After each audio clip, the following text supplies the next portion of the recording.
સાબરકાંઠામાં સરકારી અનાજના આરોપી હજી સુધી પોલીસ પકડથી દૂર.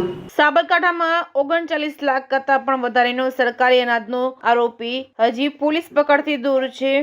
ઈડર માર્કેટયાર્ડ ખાતે ઝડપાયેલ લાખોનો શંકાસ્પદ સરકારી અનાજનો મામલો. માર્કેટયાર્ડ ખાતેના ગોડાઉનમાંથી ચોખા, ઘઉં, ચણાનો કાળો કારોબાર ઝડપાયો હતો. ઈડર મામલતદાર ખુદ કાળાબજારિયા સામે ફરિયાદી બન્યા હોવા છતાં આરોપીઓ પોલીસ પકડથી દૂર. 15 દિવસ વીતવા છતાં હજી સુધી સ્થાનિક પોલીસ આરોપીને પકડવામાં નિષ્ફળ રહી છે.